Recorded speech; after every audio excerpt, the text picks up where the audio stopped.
नमस्कार। आज दिल्ली के फ्यूचर आइडिया जो हम बताना चाह रहे हैं, क्योंकि भारतीय जनता पार्टी का मैं सदस्य हूँ और सीनियर लीडर भी हूँ। बहुत पहले शीला जी के साथ भी काम किया हम लोगों ने, खुराना जी के साथ काम किया है। अभी पिछले कुछ दिनों से 7-8 साल या 10 साल समझिए, जो भी केजरीवाल साहब के साथ जो वर्क हुआ है, इसमें हम लोगों का कोई योगदान नहीं है, क्योंकि इन्होंने कुछ भी इनिशिएट नहीं किया। केवल बिजली पानी माफी का रहा। तो बेचारे पता नहीं किस चीज़ में फंस भी गए हैं। ईडी के चक्कर में उन्हें जेल भी जाना पड़ गया। गॉड नोज क्या है तो पुलिस ही बताएगी, क्योंकि रियल वर्थ देखें अगर काम का, तो पुलिस 10 साल से काम कर रही है और इतना बढ़िया काम कर रही है कि आप विश्वास नहीं करेंगे। अभी पाठक जी जो आए हैं, वो स्पेशल ब्रांच के कमिश्नर पुलिस, उन्होंने काफ़ी अच्छा कंट्रोल कर रखा है। और कमाल की बात है कि जितनी भी ऑर्गेनाइजेशंस हैं वो उन्हीं कारण प्रोटेक्टेड है, क्योंकि सिविल सेंस तो बिल्कुल पॉलिटिशियंस उसमें न इन्वॉल्व हैं, न कुछ कर रहे हैं। बस बिजली पानी फ्री है, उसी में लोग इनको वोट दे रहे हैं। महिलाओं की सुरक्षा भी नहीं है। क्राइम्स उसी तरीके से बढ़ रहा था। तो जब से पाठक साहब आए, कंट्रोल है। हम लोग भी काफ़ी कंट्रोल किए। प्रिजनर्स की हालत बड़ी ख़राब थी, तो मोदी जी ने कहा कि भाई थोड़ा सा देखभाल करो, इन लोगों का क्राइम्स में हैंडल करो। तो दिल्ली क्राइम ब्रांच से हम लोगों के काफ़ी अच्छे रिश्ते रहे, पुलिस से बहुत अच्छे रिश्ते रहे। और कमाल की बात है कि जहाँ मैं प्रैक्टिस करता हूँ वहाँ क्राइम बहुत ज़्यादा था। आज़ादपुर, सब्जी मंडी और जहांगीरपुरी, लाल बाग, इन इलाकों में गरीब लोग रहते हैं। तो आए दिन कुछ न कुछ परेशानियां होती हैं, लड़ाइयाँ भी होती हैं, झगड़े भी होते हैं, तरह तरह के शराब के धंधे भी लोग करते हैं। तो ये सब चीज़ों में केजरीवाल साहब के समय काफ़ी बढ़ा है, क्योंकि शराब इन्होंने मुफ्त जो बंटवाई, उससे क्राइम बहुत बढ़ गया। लेकिन धन्यवाद मैं हमेशा दिल्ली पुलिस को देता हूँ कि इन लोगों ने कंट्रोल कर रखा है, नहीं तो आजकल बहुत हालत ख़राब है। तो ये बात पूछनी जा रही थी मेरे से कि आपका भविष्य में दिल्ली का कैसा होना चाहिए। तो देखिए, सबसे बड़ी बात है कि हम सरदारों को बहुत धन्यवाद देना चाहते हैं, सिख समुदाय को, कि उन लोगों ने कम से कम खाने का इंतज़ाम इन लोगों ने बड़ा रिस्पेक्टफुल वे में कर रखा है कि आप जाइए, खाना खाइए, मत्था टेकिए, हमारे धर्म को आदर दीजिए। और आप किसी भी धर्म के हों, आपके लिए मनाही नहीं है, बहुत इज्जत से खाना खाएंगे आप। और इस तरीके से एक पहलू तो बहुत बढ़िया है, जिसके कारण शांति है, क्योंकि कमर्शियलाइजेशन को हैंडल करने के लिए बहुत अच्छा तरीका है। और समन्वयता भी है, इकोनॉमिटी भी है, माइग्रेंट्स इस्टेब्लिशमेंट भी हो जाती है। अभी माइग्रेंट्स की बड़ी परेशानी है, क्योंकि और जगहों पे जॉब में कुछ दिक्कतें कहीं है तो नहीं है, कहीं और आपसी झगड़े हैं, तो वो सारे लोग दिल्ली के आसपास चक्कर लगाते हैं, जॉब मिल जाता है, खाना भी मिल जाता है। तो इस सिलसिले में दिल्ली का आबादी बढ़ती जा रही है और हैंडल करना थोड़ा सा मुश्किल हो गया है। इसके पहले कांग्रेस सरकार थी, शीला जी की सरकार, कांग्रेस सरकार नहीं बल्कि शीला जी की सरकार थी, जिसमें उन्होंने बड़ा ही अच्छा मेंटेन किया था। और 1-to-1 कनेक्शन था उनका, हर आदमी से बात करना, हर आदमी से मिलना, हर त्यौहार पे लोगों के घरों में जाना आना, इस तरीके से उन्होंने मेंटेन किया था। और एक फ्यूचरिस्टिक आइडिया था कंस्ट्रक्शन का, जिससे कि वो दिल्ली को सुरक्षित रखें, सोशियो कमर्शियल बनाएं। पॉलिटिकल तो है ही है, वहाँ पार्लियामेंट ही है, लेकिन पॉलिटिक्स में बहुत ज़्यादा दिल्ली के लोग नहीं इंटरेस्टेड रहते हैं। वहाँ डेली कमाना खाना होता है, हर घरों में कम से कम 500 रुपये रोज़ का खर्चा पहले भी था, आज 1000 रुपये पर डे का खर्चा है। और कारोबार मैक्सिमम लोग चाहते हैं कि अपना बिजनेस कर लें, नहीं है तो फैक्ट्रीज हैं आसपास, दिल्ली एनसीआर में फैक्ट्रीज हैं।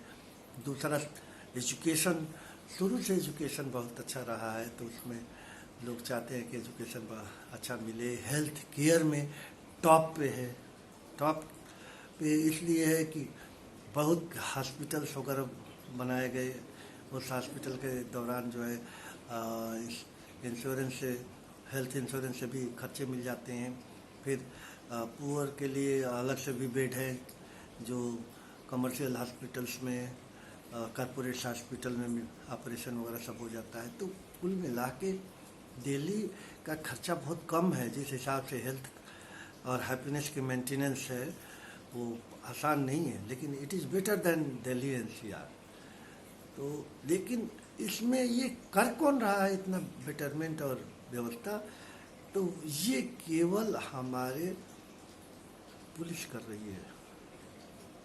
अब देखिए काउंटर लगभग कम हो गया जब से स्पेशल ब्रांच के आए हमारे पाठक साहब, उन्होंने मेरे को भी प्राइज दिया था सोशल वर्क में।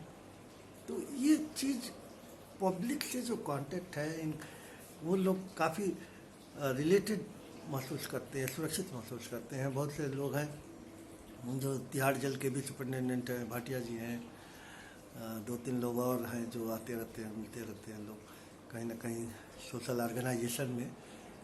तो अब हमारा जो मेन एम यही था कि दिल्ली और गाज़ियाबाद दो को तो डेवलपमेंट बहुत ही अच्छा हुआ और होना भी चाहिए, क्योंकि एजुकेशनल सिस्टम यहाँ भी बहुत ज़्यादा है और मेरठ तक है। मेरठ, इधर मेरठ तक है, नोएडा में भी है। और हमारी यही प्लानिंग है कि नोएडा को अलग एक ज़िला बना दिया जाए, क्योंकि संभालना आसान हो जाएगा और डेवलपमेंट और ज़्यादा बढ़ जाएगा। वहाँ पे लोग हैं लेकिन उतना सुरक्षित नहीं है। गाज़ियाबाद में भी सुरक्षा की थोड़ी व्यवस्था बढ़ी है और दिल्ली की तो सुरक्षा बिल्कुल ही नहीं है, क्योंकि घनी आबादी होने के कारण जो है गलियों में घुस जाते हैं सब क्रिमिनल्स। किसी का बैग काट लिया, किसी का गला काट लिया, इस तरीके के काफ़ी बढ़ता जा रहा है।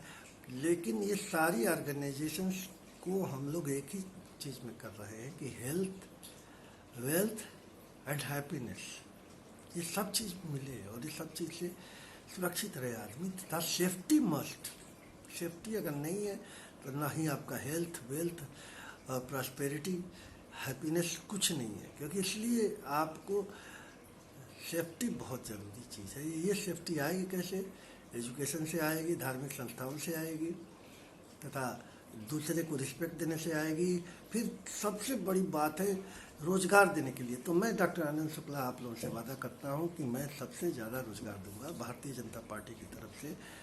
और कोशिश हमारी यही रहेगी कि दिल्ली में हर भाई बहन सुरक्षित रहे, हर भाई बहन को रोज़गार मिले, हर भाई बहन को सुरक्षा मिले, हर भाई बहन को इज्जत मिले।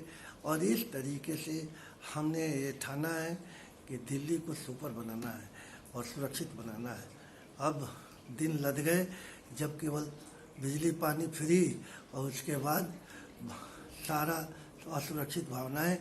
उसके बाद पानी खरीदो, महीने का 2000 का तो पानी खरीद रहे हैं, मुश्किल से पहले 400 रुपये का पानी का बिल लगता था।